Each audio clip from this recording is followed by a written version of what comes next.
Vicky Linane and welcome to Embrace Therapy podcast. I am a practicing art therapist based in Ireland. In each episode, I will interview guests from various fields of therapy and well-being with the aim to encourage healing through embracing therapy. My guest this week is Aisling Brennan. She's a primary school teacher and an art therapist based in Laois. Aisling has over 14 years' experience working with children, both as a teacher and a therapist. She currently works with people of all ages with anxiety, depression, and grief. I hope you enjoy my conversation with Aisling Brennan. What is the story with Bruce Springsteen? Because he mentioned it twice.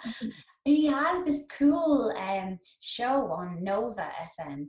I think you can get it online. And it's like this 2-hour show where he's like talking to the soul of you. Like, I don't know. It's just brilliant. Right. He like plays music and he's like, I really feel like, we need this kind of song right now. And he goes into like these kind of gospel songs. And then he's like, and now, we're going to talk about this. And then he starts playing songs to do with that topic. And it's gorgeous because it's all like so relative to now. And then like putting songs together, like, from the heart, and anything that he's interested in, I'm just kind of like, yeah, I'll give that a listen, so yeah, I think the thing that he said that really resonated with me was, he was like, so when this is all over, we're going to have a big party, like everyone in the world, we're going to get together and it's going to be a spiritual awakening. It's going to be, he was kind of saying like it might be religious, it might have that kind of sense to it, but mainly it will be a spiritual together connection of we're out of it, we're on the other side of it. And there was something so powerful about that. And then the songs he was playing, it was just like, oh my goodness. I just loved it. So yeah, I think he's just kind of saying things much better than I could ever say. Don't underestimate yourself, Vicky. But yeah, like I guess that side of the world, they're going through so much in America, probably on the brink of a civil war. So you can kind of understand where he's coming from when he's talking about that. But I suppose over here in Ireland, it doesn't feel like we're at war, but there's a lot going on anyway. Mm-hmm. But yeah, like I think, it's just one of those times where we kind of need to pool our creativity together. And, I could talk about that for ages, but that's not why we're here. I should interview you. You know all about it. No, we're here to talk to you and find out all. That would be a really fun thing for one of your podcasts, for someone to interview you. Yeah, I know. Like, I think, further down the line, there's too many important people that need to get on here first. But yeah, maybe one day. Who knows? But yeah, so Aisling, tell us about you and what you are and how you're doing. So I work as an art therapist in County Laois in a little place called Killinard outside Portarlington. And I work out of Mount Henry Art Studio, which is an art studio run by Mary Slevin, the artist, and I do art therapy in there as well. In a former life, I was a primary school teacher, and I've worked in and out of schools over the last 15 years. And currently, I just pursued a MA in Applied Spirituality. So fingers crossed that I've passed that. I'm waiting on my results. So how are you finding it now, being finished as a student? It's really interesting because I was stuck in the study bubble over the last few months.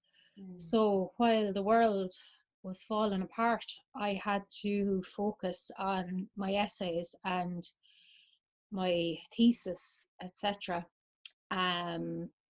So I'm slowly rehabilitating to life as it is at the moment. Yeah. Was it a welcome distraction from everything, do you think? Throwing yourself into the books? I don't think it was a distraction more so than it was was just there, and just was the priority, I suppose, over everything else. So it just had to be where the focus was.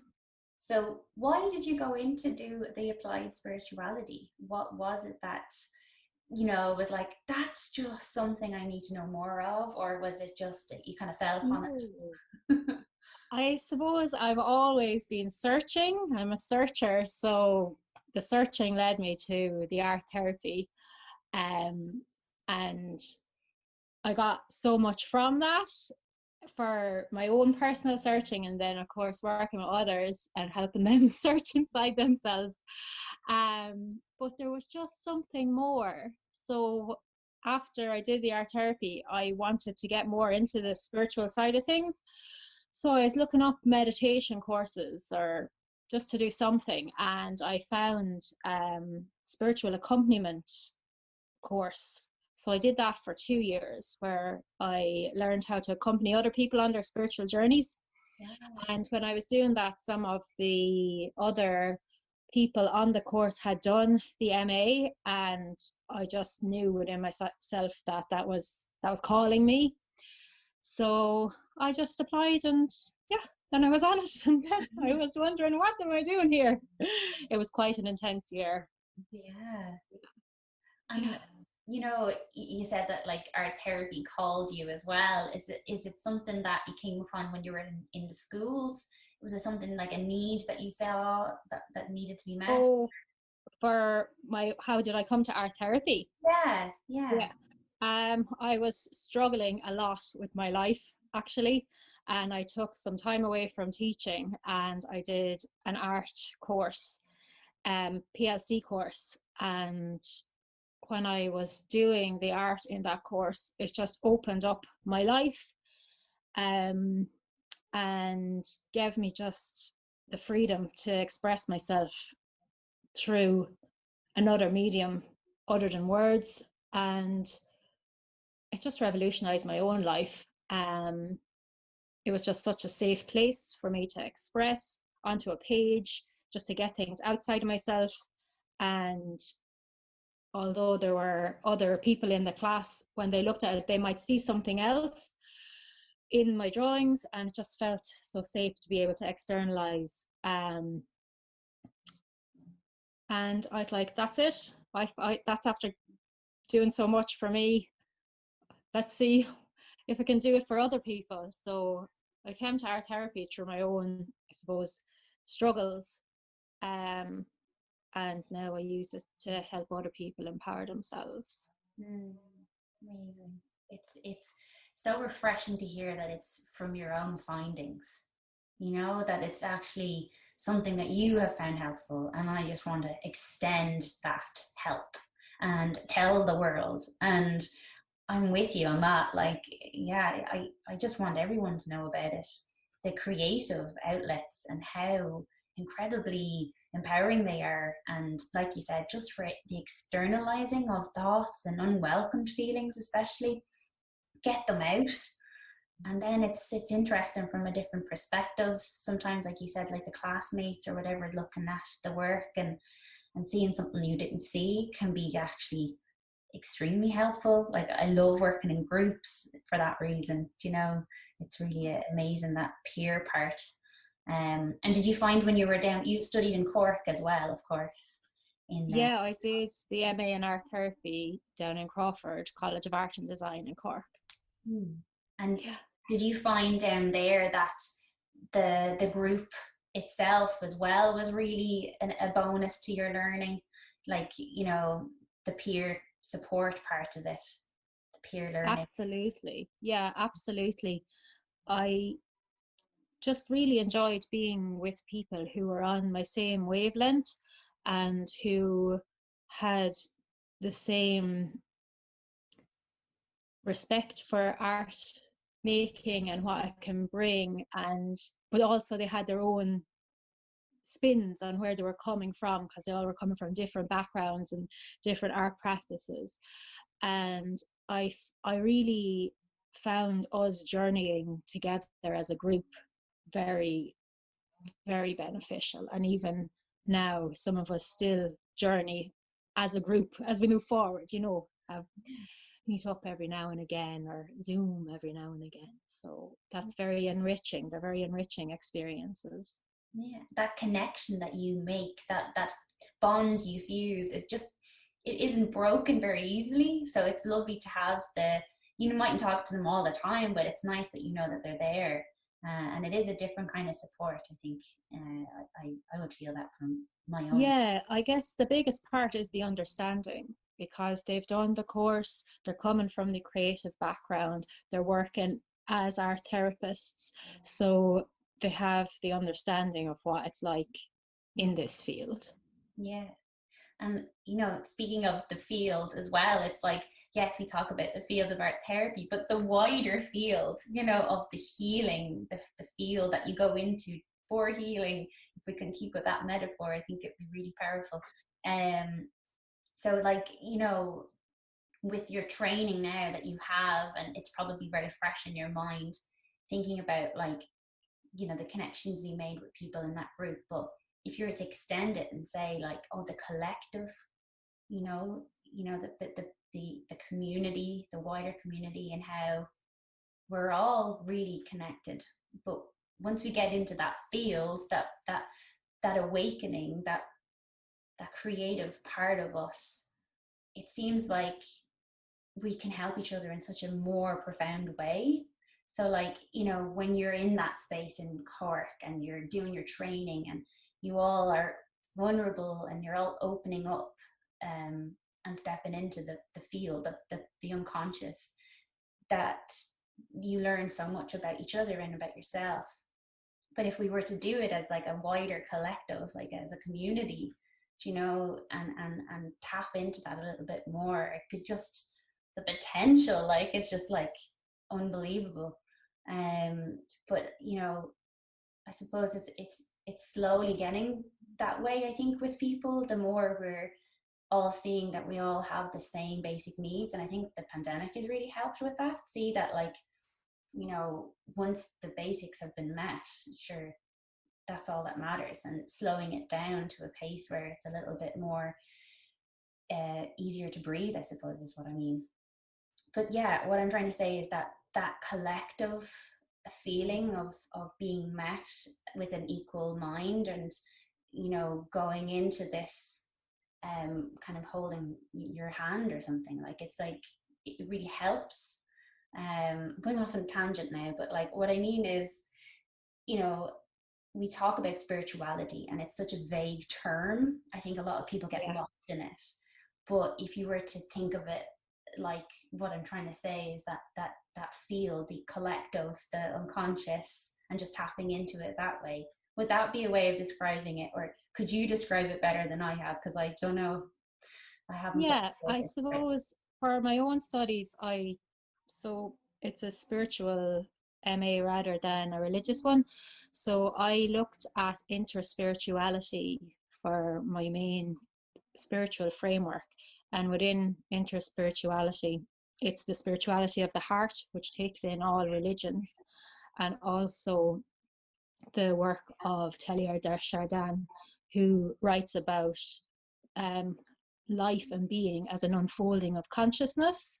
So I think that's kind of what you're relating to, that we're all filled with consciousness, or we are consciousness in living form.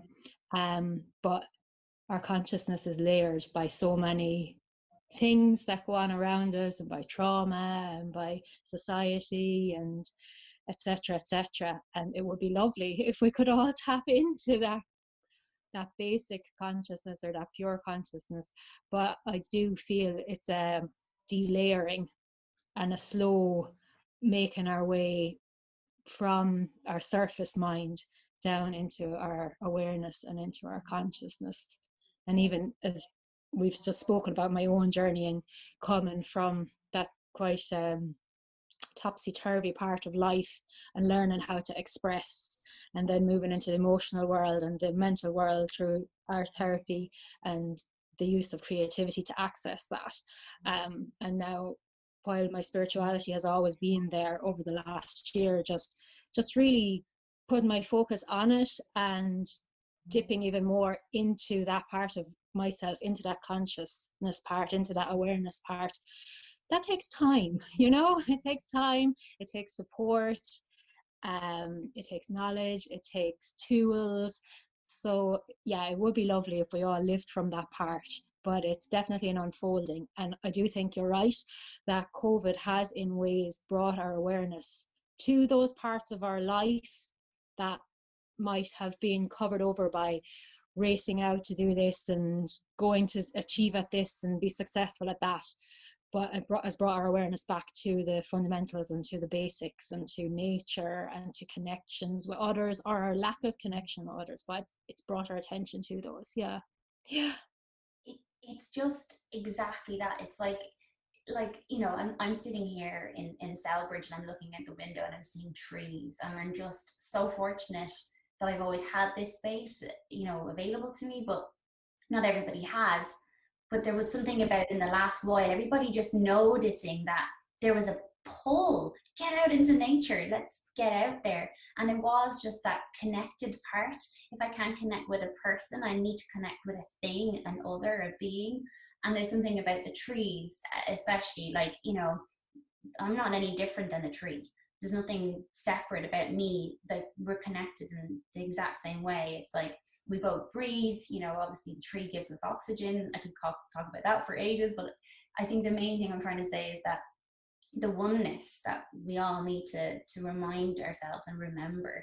So I know you mentioned there a lady, and I wasn't quite sure who that was. Could you say that again, the lady's work that you were really interested in when you were studying just now?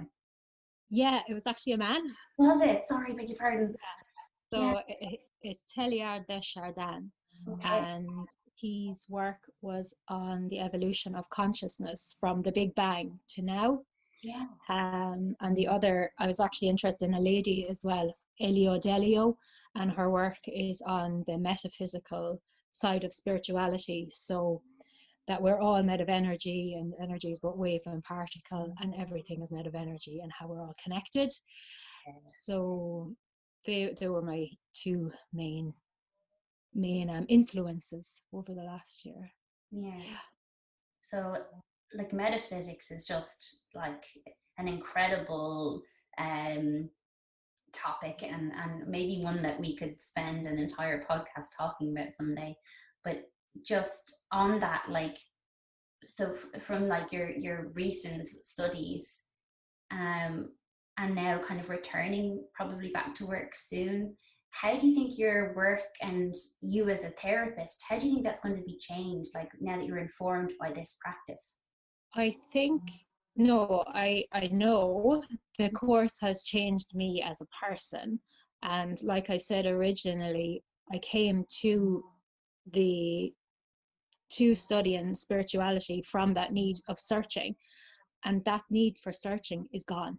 So I feel very grounded within myself.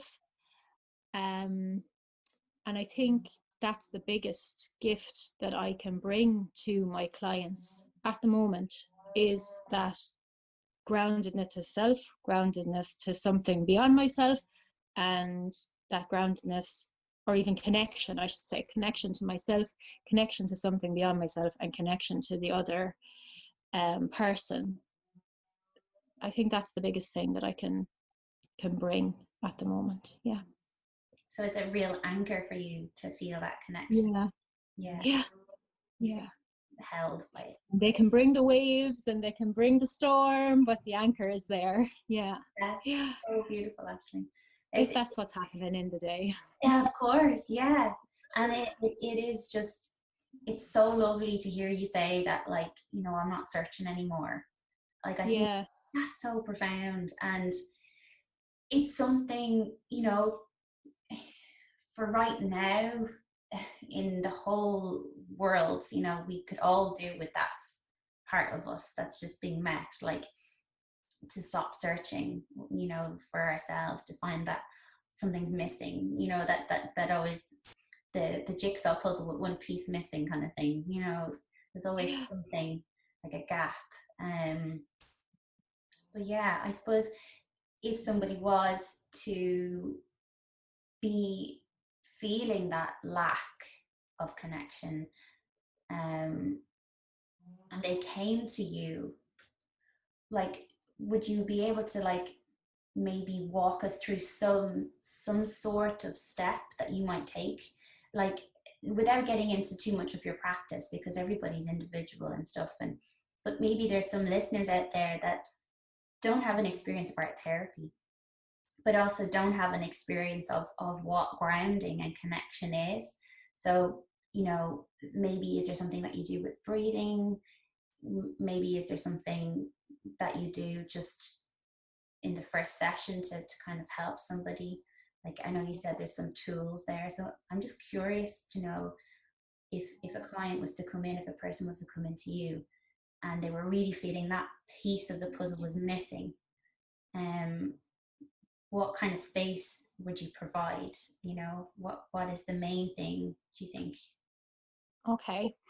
Well, first of all, at the moment I'm working separately as an art therapist, working with mental health and emotional well-being, and then as a spiritual accompanist, accompanying people on their spiritual journey. So Yeah. for me, in this part of my career, I haven't integrated them, and I may do in the future, but just for where I'm at now, they're separate.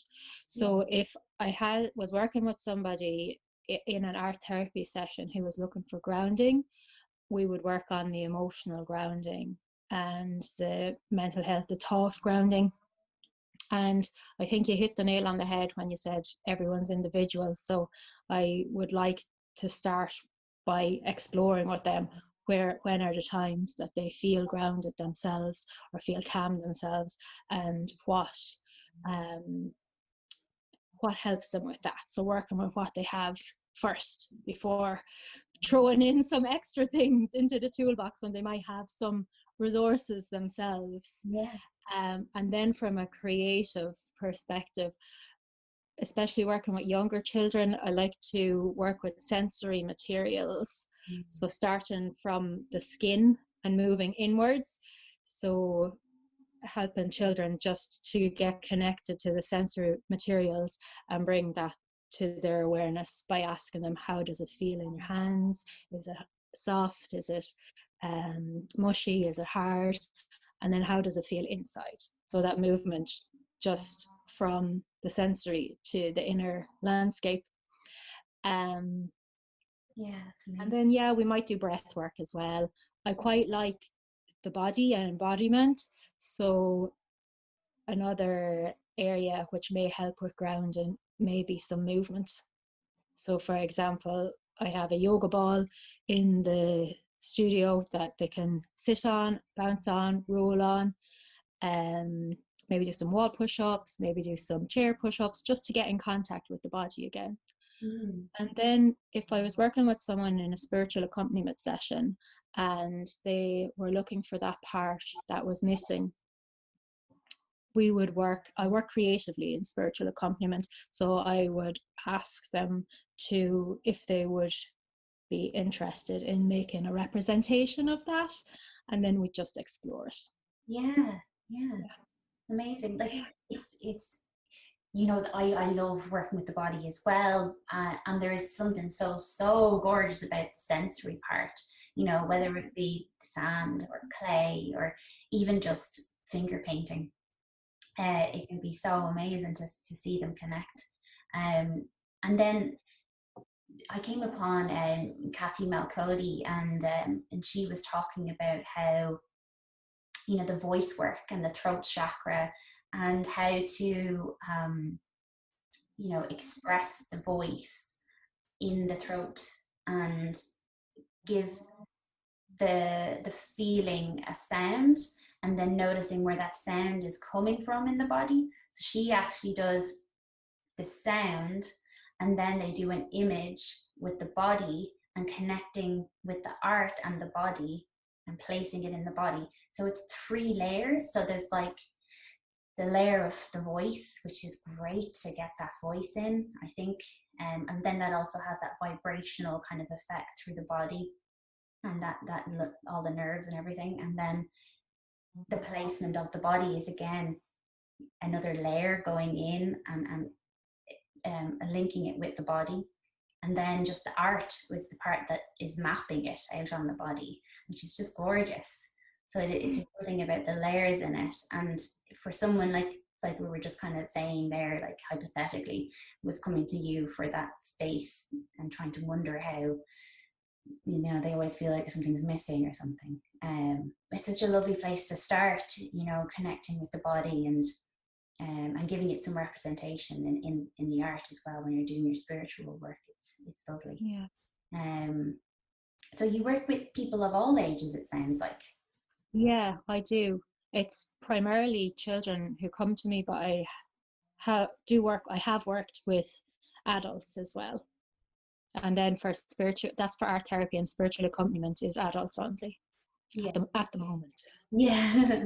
So you're down in Laois, and I'm wondering as well about like how things are, with the creative arts down there. Do you feel like there's many of you down around the Laois area, like creative arts therapists? Yeah, creative arts therapists. There's a few creative arts therapists down here. I know of 2 other art therapists and 2 music therapists.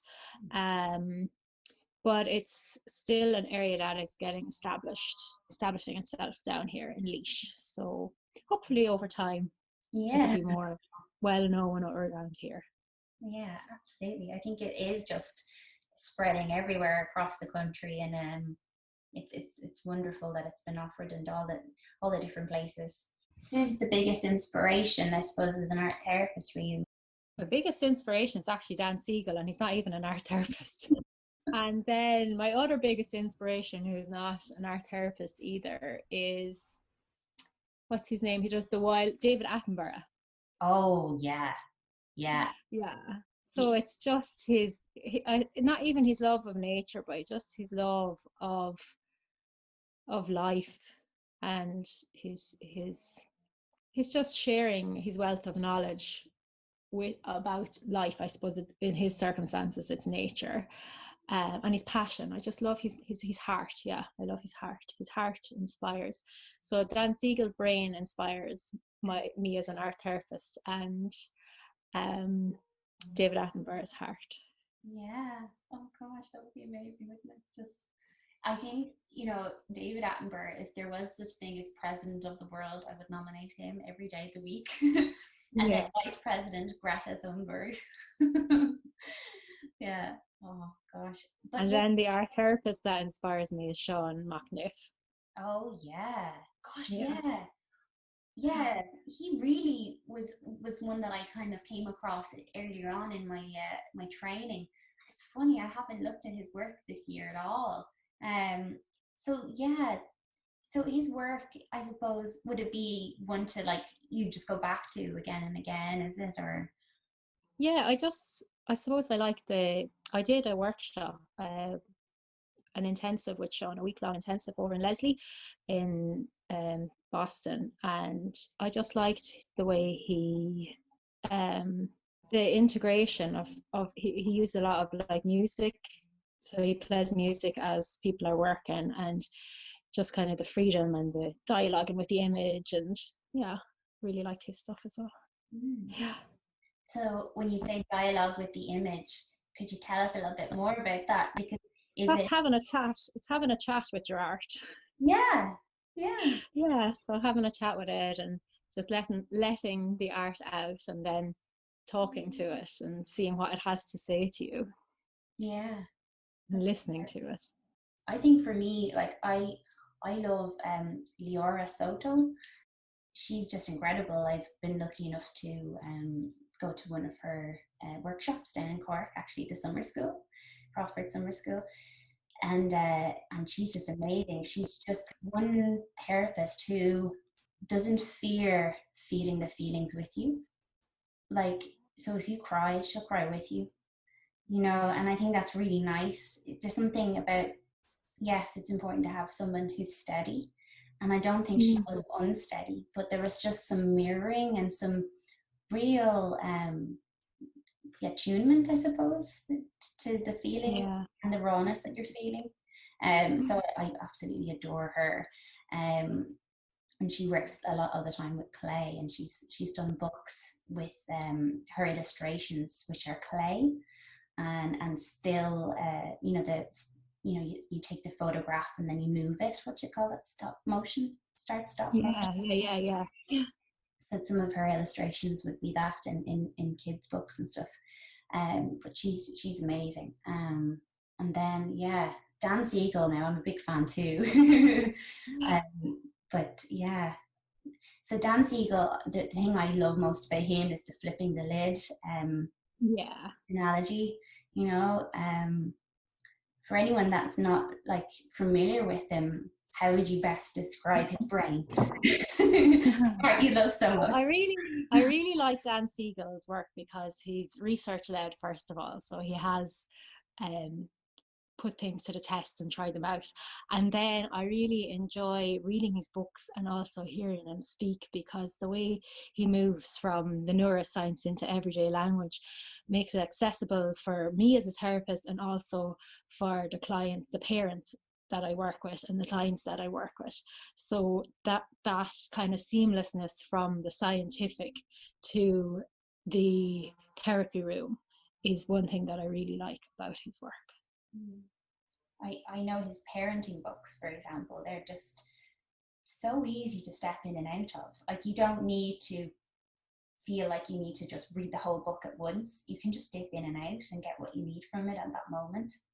And like you said, it's like, yes, there's neuroscience in there, but it's in the midst of a story. And it's something about the story and how he's such a good storyteller that really kind of hooks you in, like, and you end up remembering a lot more because of the everydayness of the language and everything. I think the brain that I love the most right now is Blind Boy from the Rubber Bandits. Blind Boy Boat Club, as he's called. I think his brain is just amazing, and he's really helped me throughout the lockdowns, especially, the coming and going. But I've been listening to him since he started his podcast in 2017, and he's just such an inspiration.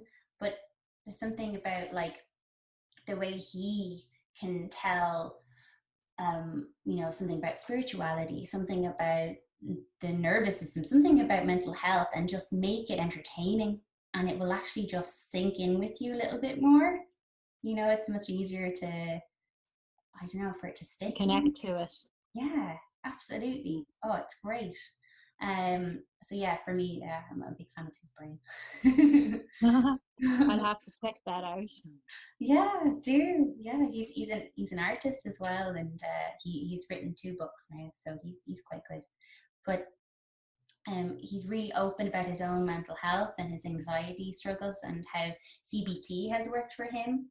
But he also talks about how his creative outlets. So he talks about how the flow and the connection with the audience. So a creative flow, whether it be on stage and you don't think, you just do.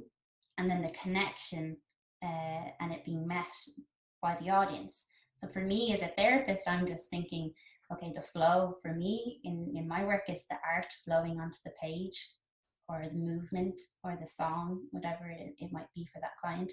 And then the audience is me, like I'm the third element in the room, so I'm watching. So there's, even though he's talking about his experience, it's very relatable, in my own work.